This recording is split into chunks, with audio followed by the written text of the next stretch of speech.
हम तुम्हें जूतों से मारेंगे, समझ गई? सही बताओ। हरामखोर नहीं, इस टाइम की बातें मत किया करो। चीज़ा दिलवाओगी, मरवाओगी मुझे। आदमी लगवा के हाँ, मरवाने का प्रयास कर रही हो। अच्छा। नहीं अच्छा है, अच्छा पागल तुम्हारा हो तो क्या? अच्छा हो गया। तुम अपने पागल वो हो क्या? टोटी चोर अखिलेश यादव को बता देना। धीरज चड्ढा, स्वरूप नगर से। दोस्तों नमस्कार, मैं हूं सौरभ सिंह देवेन, PNI न्यूज़ से। दोस्तों, मैं आज एक मुख्य घटना पर आप लोगों के बीच बात करने आया हूं और उस मुख्य घटना को आप लोगों के बीच विस्तृत रूप से रखने के लिए आया हूं। आप सभी लोगों ने अभी देखा, उत्तर प्रदेश में 9 जगह उपचुनाव थे। उस 9 जगह में एक सीट उसमें कानपुर सीसामऊ की भी थी और सीसामऊ की सीट विधायक इरफान सोलंकी की निरस्त हुई थी, जिसमें उन्हें सजा हुई है और सजा होने के बाद सीसामऊ सीट पर उपचुनाव की स्थिति आई। समाजवादी पार्टी से अखिलेश यादव जी के द्वारा इरफान सोलंकी की पत्नी नसीमा सोलंकी को टिकट दिया गया और वह इस इलेक्शन में विजय हासिल करती हैं।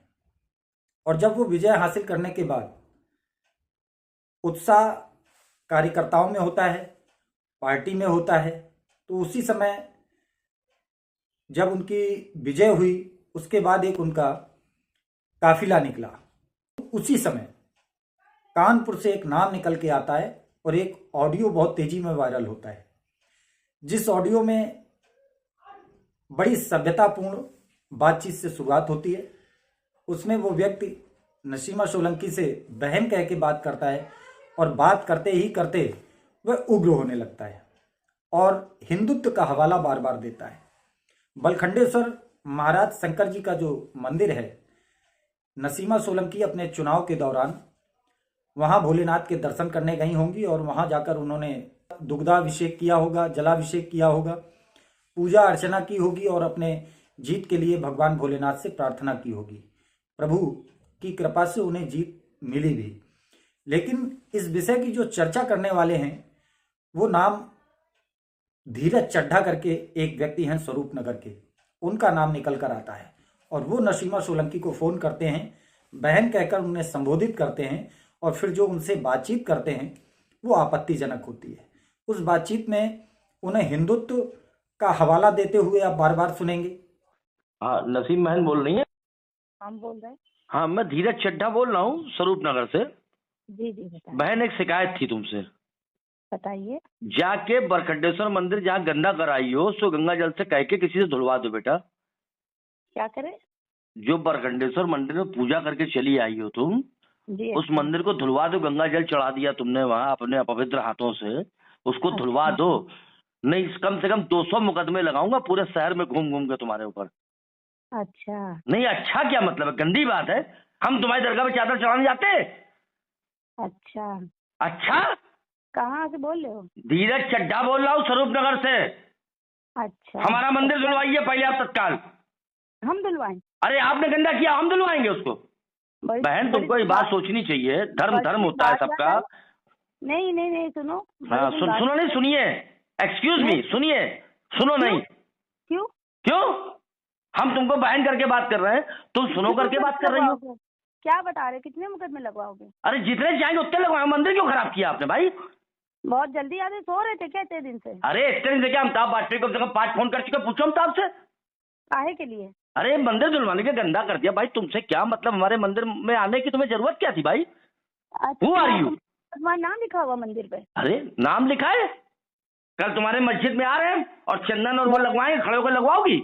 बहुत होश में रहना। नहीं, होश में तुम रहना। चंदन और भभूत लगाएंगे तुम्हारे मस्जिद में, तुम्हें अच्छा लगेगा? कायदे में रहना, समझ गए?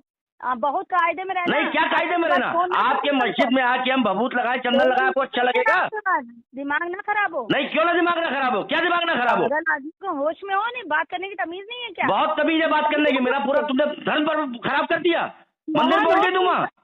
तुम हो कौन? पहले तो ये बताओ, तुम्हारी शक्ल देख लो तो मैं 4 मुकदमे लगवा दूं। तुम बात करने की ढंग अभी 25 लगवाओ, उसके लिए जय जय श्री राम वाले जिंदा है बहुत हिंदुस्तान में। अभी हमसे क्या कह रहे हो? मुकदमे लगवाऊंगा? क्यों नहीं लगवाएंगे? मेरा मंदिर खराब करोगे, मुकदमा नहीं लगवाएंगे तुम्हारे ऊपर।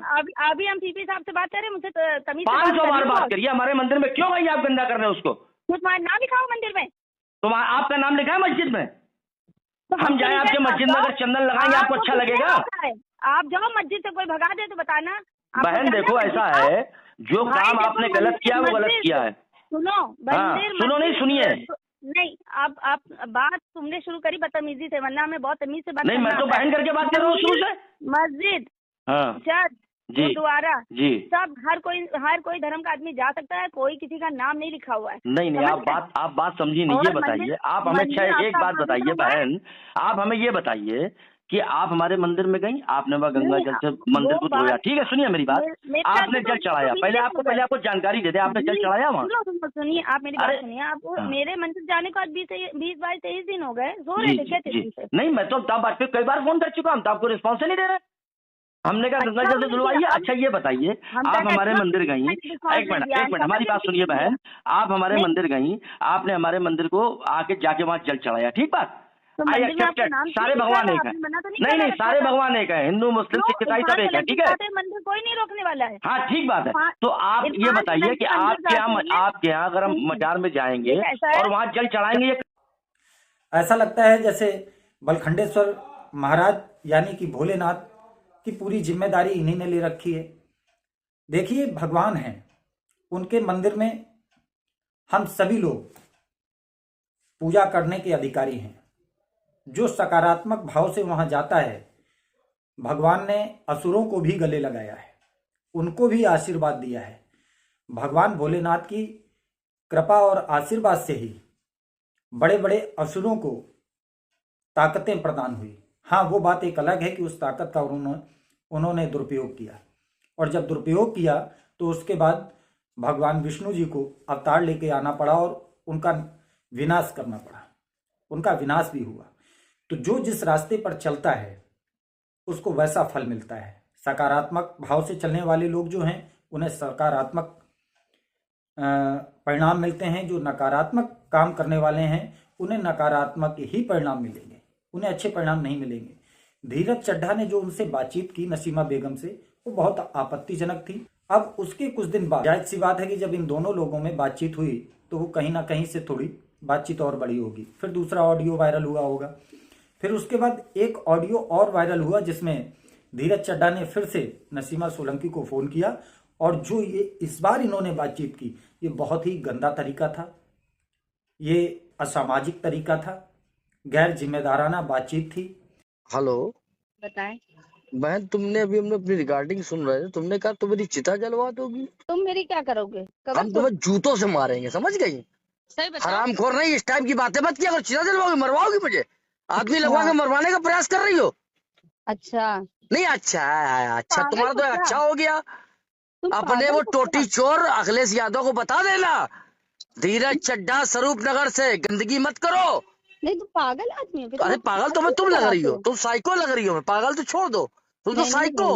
एक काम करो, मेरे पास आओ, हम तुम्हारा इलाज करवा दे कहीं पर। अरे यार, तुम वो सजा याफ्ता मुलजिम इरफान सोलंकी का इलाज कराओ पहले, जो सजा काट रहा है, चिरकुट टोटी चोर का साथी।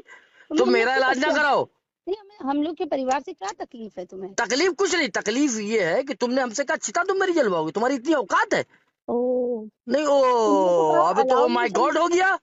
नहीं, तुम तो कह रहे हो हमारे वहाँ अलाव नहीं चल रहा, हमने तो तुमसे ये। अरे अलाव नहीं चल रहा, हम ये कहेंगे अलाव नहीं चल रहा, तुम मेरी चिता जलवाओगी? हमने कहा कहाँ कहाँ अलाव लगना है, तुम बताओ तो। कहाँ बताओ, तुम कहाँ लगवाओगे अलाव? साला जब डिफेंस कॉलोनी में लगवा के अलाव मोड ले रही हो, है हमसे फालतू बात करे मेरा वो निकलवाओगी, अलाव जलवाओगी मेरा? नहीं तो तुम बदतमीज नहीं, शट अप। नहीं, तुम हमसे बदतमीजी करोगे। बदतमीजी करेगा? यू आर ऑलवेज बदतमीज लेडी। नहीं, तुम हमको धमकी दोगे, तुम हमें फोन पे धमकी। अच्छा ऐसा है, तुम कहीं चली जाओ वर्ल्ड में, धमकी दे रहे हैं हम, समझ लो। कहाँ है कि तुम हमें धमकी देते हो? हम धमकी नहीं देते, हमारा मतलब है कि हमने कहा था क्षेत्र में अलाव जलवाइए। तो हमने कहा तो कहीं का जलना बताओ। है हमने कहा तो कहाँ जलना बताओ। तुमने क्षेत्र देखा? बरखंडेश्वर मंदिर चौराहे से लेकर के जहाँ तक हिंदुत्व एरिया चालू हुआ था, तुमने कहीं अलाव जलवाया? वहाँ हमें दिखाओ बेटा। हर जगह जला। दिखवाओ तो, वीडियो हमको भेजो। हम नहीं, हमें बताओ, हम लगवा दे वहीं पर अलाव लगवा दे, क्या दिक्कत है? हमारे नहीं, अपने अलाव लगा लो ना, हमारे क्यों लगाओगे? हम तो पूरे क्षेत्र के विधायक बने, अगर तुम्हें कोई। अरे क्षेत्र की विधायक बनी नहीं है, साले नपुंसकों ने बनवा दिया है तुम्हें। किसने बनवा दिया? नपुंसकों ने। अरे हाँ, अरे तुम भी बड़ी अम्मा बनी घूम रही हो। अरे शर्म तुम्हें नहीं आती? मेरा अलाव जलवाओगी तुम मेरी चिता जलाओगी। तो तुम्हारे बच्चे तुम जब जाओगे दुनिया से तो कोई, अरे मेरी चिता को कोई आग लगाए न लगाए इससे कोई मतलब नहीं। तुम मेरी चिता को आग लगाओगी? तो अच्छे परिवार के आदमी लग रहे हो, तुम बातें तो इतनी तमीज से करते नहीं हो। नहीं, हम बहुत अच्छे परिवार के लोग, हम लोग हिंदू वाले हैं। अरे तुम्हें तमीज सीखनी चाहिए कि तुम नहीं तो मतलब तुम मेरा अलाव जल नहीं, तुमने कहा मेरी डराओगे। चिता जलाओगी? तुम्हारी इतनी हैसियत है? तुम्हारे अखिलेश यादव की साला की इतनी हैसियत है हिंदुओं की, तुम चिता जलाओगी? जलाओ आके चिता, मैं आता हूँ तुम्हारे घर, अभी आता हूँ, जलाओ मेरी चिता। तुम अखिलेश जी के बारे में कुछ नहीं बोलोगे? तुम इतनी तमीज है? तमीज है? मैं मानसिकता से बात कर रहा हूँ, अच्छे तरीके से बात कर रहा हूँ। तो हमारे राष्ट्रीय अध्यक्ष से बदतमीजी कैसे बात? तुम्हारा राष्ट्रीय अध्यक्ष क्या उखाड़ लेंगे? मेरा क्या उखाड़ लेंगे? जाओ विधानसभा में उठा देना मुकदमा। तुमको होश है? तुम बात किसके लिए कर रहे हो? तुमसे बात कर रहे हैं। नसीम सोलंकी वर्सेस इरफान सोलंकी, सजा याफ्ता मुलजिम साला। तुम राष्ट्रीय नहीं, तुम मेरी चिता जलवाओगी, खोल लो। तुम मेरी चिता जलवाओगी, बदतमीज औरत। तू मेरी चिता जलवाएगी? जलवा, एक एक हिंदू की चिता तू जलवा। मैं देखता हूँ कितनी बड़ी तू मुसलमान है। जलवा हम सबकी चिताएं, आ रहे हम लोग तेरे दरवाजे पे भी। तुम कितनी बदतमीजी कर सकते हो? तुम कितनी गंदी बात कर रही हो।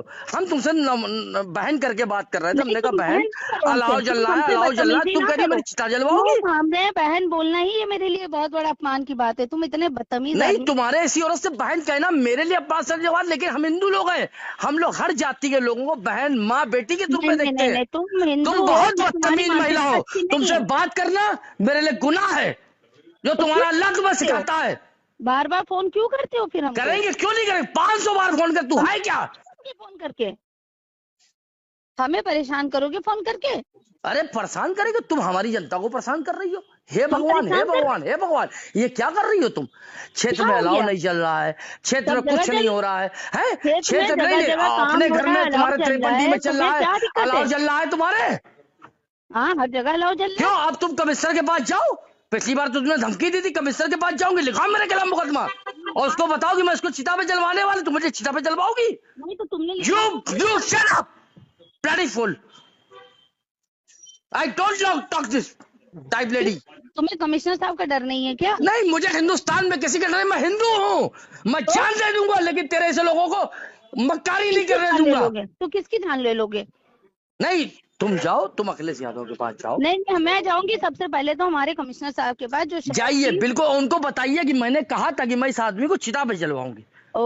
हाँ, तुमने क्या कहा था मेरे बारे में? मैंने बहन कुछ नहीं कहा था, मैंने ये कहा था कि अलाव जलवाइए, क्षेत्र में गंदी बात है। नहीं देखिए, जब तक सुनिए, मैंने 200 कंबल परसों बांटे थे, 100 कंबल कल बांटे, 200 कंबल 100 लोई आज बांटी। बहन मुझे अपने क्षेत्र नहीं, मुझे चिंता क्यों है? सुनिए, नहीं सुनिए, शट योर माउथ, नहीं शट योर माउथ। मुझे चिंता इस बात की है कि जिस गंदगी से आपने गंदगी से हमारे बरखंडेश्वर मंदिर को धुलवा के हमारी हिंदू जनता का वोट प्राप्त किया, तो आपको उसके लिए कुछ ना कुछ तो करना चाहिए। आपने नहीं किया। हम तो बराबर आपने किया। हम अपनी जनता के बीच में बराबर बने हुए हैं। आप बनी हुई रहते हो?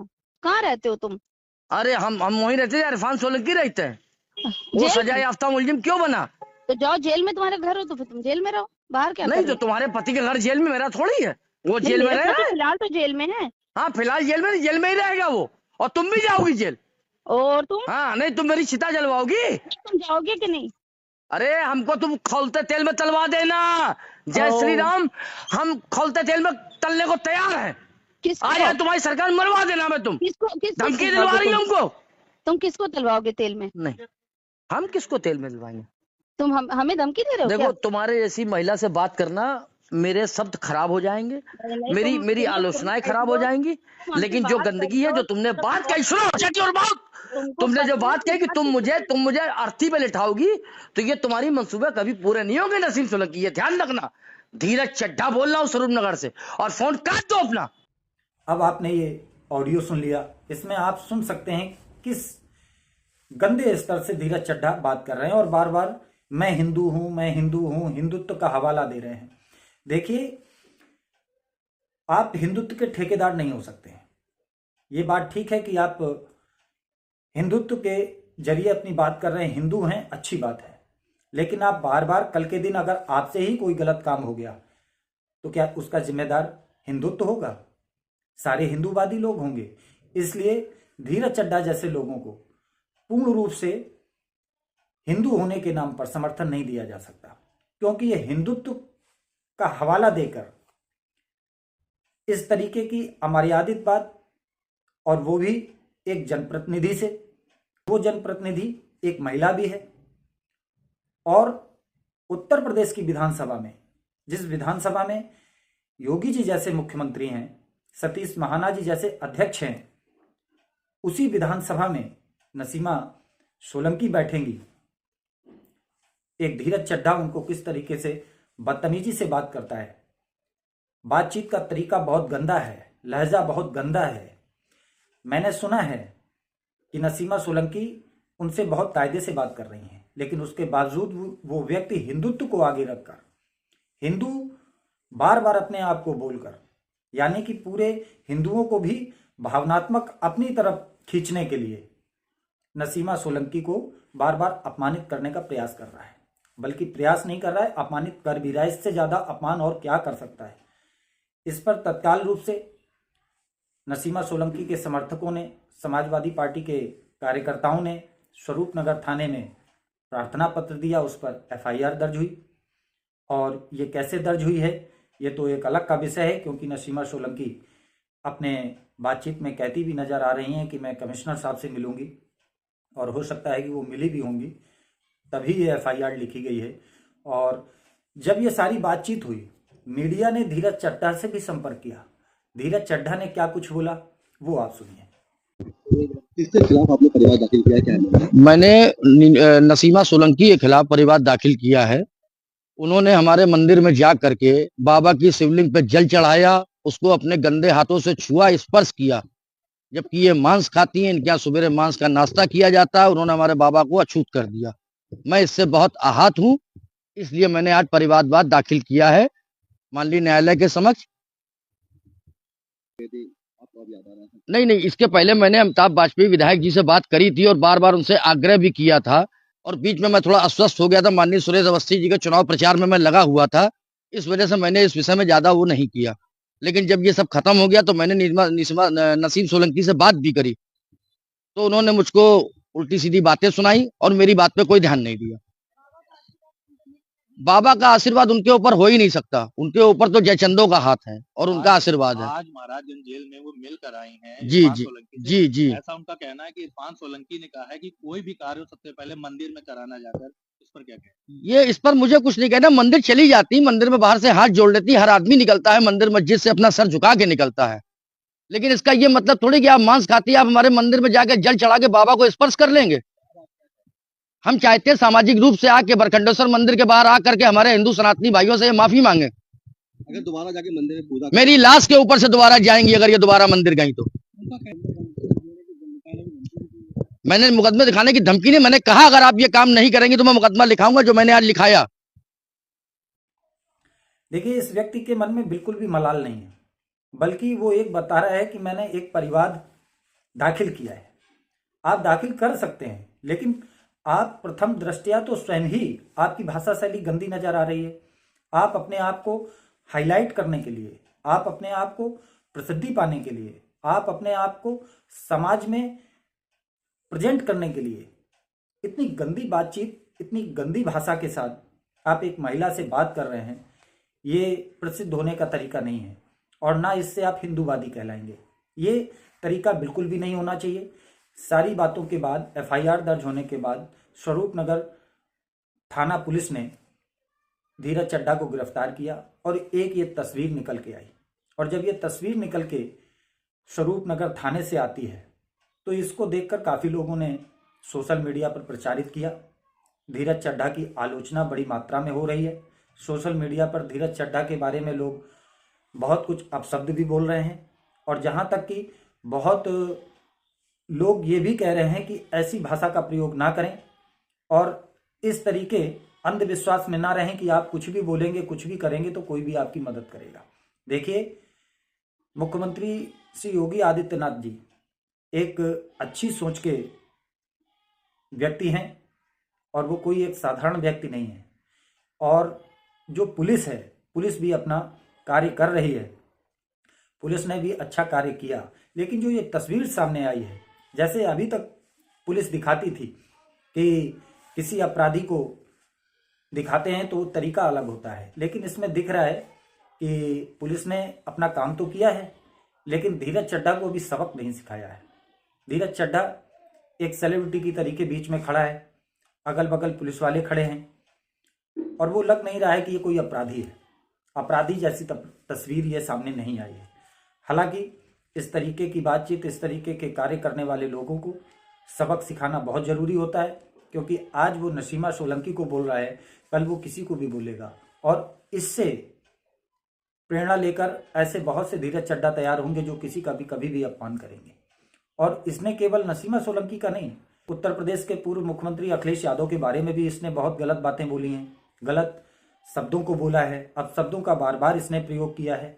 तो ये सारी चीजें प्रशासन को बहुत ही ध्यानपूर्वक देखना चाहिए, सुनना चाहिए और उसके बाद इस पर कार्रवाई करना चाहिए। जिस तरीके की बातचीत धीरज चड्ढा ने की है, ऐसे ही लोगों से अक्सर दंगों की संभावनाएं पैदा होती हैं और ऐसे लोगों पर कठोर कार्रवाई करना चाहिए।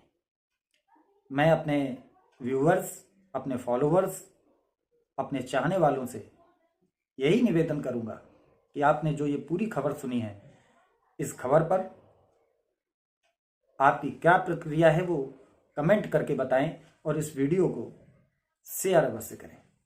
नमस्कार।